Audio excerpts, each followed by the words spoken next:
Oke, yang kedua, untuk mengatur kecepatan atau kita bisa menaikkan atau menurunkan speed untuk footage, kita bisa menggunakan fitur speed duration di Adobe Premiere Pro. Oke, caranya bisa teman-teman di bagian timeline ini bisa klik kanan ya. Di sini ada speed duration gitu ya, atau bisa di bagian sini juga ada, klik kanan ini speed duration. Nah, tapi kalau di bagian sini ya perbedaannya, kalau langsung di bagian panel project di bagian sini speed duration, kita hanya bisa mengatur speednya sama seperti tadi interpret footage gitu ya, dan bisa mereverse speed, maintenance audio pitch juga bisa gitu di bagian sini. Nah, kalau kita di timeline, ketika kita klik kanan speed duration, nah di sini kita bisa mengatur time interpolationnya gitu ya. Dan kita juga bisa menerapkan ripple, edit, shifting, trailing clip gitu ya. Oke, misalkan di sini untuk speednya itu 100% ya. Ini kita menggunakan 100 fps gitu ya. Oke, kita coba cek di bagian sequence setting. Di sini ada time base-nya 100 fps frames per second ya. Berarti untuk footage-nya ini yang ada di timeline ini 100 fps. Oke, seperti.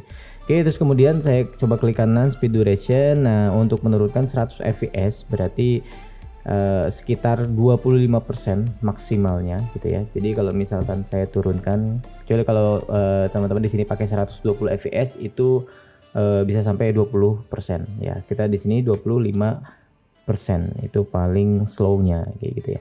Oke, jadi untuk durasinya bisa kita lihat ya. Nah, di bagian speed 100% ini untuk durasinya 2 detik 12 frame ya. Ada 2 detik 12 frame. Tapi ketika kita turunkan jadi 25%, di sini jadi berubah jadi 8 detik 48 frame seperti itu. Oke, kita oke ya. Jadi di bagian timeline juga dia akan menjadi memanjang ya footage-nya. Karena kita turunkan. Ketika kita play ya, ini jadi lebih lambat 4 kali lipat gitu ya untuk pergerakannya. Oke. Nah, jadi itu cara untuk menurunkan speednya. Jadi kita bisa custom di sini ya. Nah, kemudian di bawah di bagian sini itu ada reverse speed, yaitu untuk membalikan pergerakan ya gitu, mereverse seperti itu. Oke, kita tinggal centang aja ingin membalikan pergerakannya ya, dari awal ke akhir, dari akhir ke awal, itu bisa dibolak-balik gitu ya. Tinggal oke aja. Nah, sehingga dia akan mereverse seperti ini pergerakannya gitu ya, sama seperti ini. Nah, itu jadi akan mereverse pergerakannya seperti itu. Terus kemudian ada lagi ya di bagian sini, ini ada maintenance audio pitch ya. Kalau ada jika footage-nya itu terdapat audionya gitu ya, jadi dia akan mencoba untuk menetralisir supaya meskipun durasinya kita kurangin, kita tambahin, tetapi audionya tetap normal suaranya gitu ya. Jadi kalau ingin audionya tetap normal, ini bisa dicentang ya untuk maintenance audio pitch-nya. Oke, seperti itu. Terus kemudian ada ripple, edit, shifting, dan trailing clips ya. Jadi ini fungsinya ketika misalkan ya saya import footage di bagian sini ya. Oke, misalkan di bagian sini saya masuk speed duration ya. Terus kemudian ripple, edit, shifting, trailing clipsnya ini tanpa dicentang dulu. Oke, kemudian saya klik oke.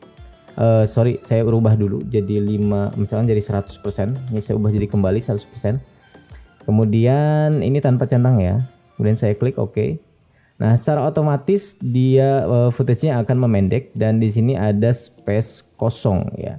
Space kosong. Jadi secara manual kita kalau ingin menggeser, kita bisa geser footage-nya atau bisa dengan cara klik kanan ripple del seperti ini, bisa juga.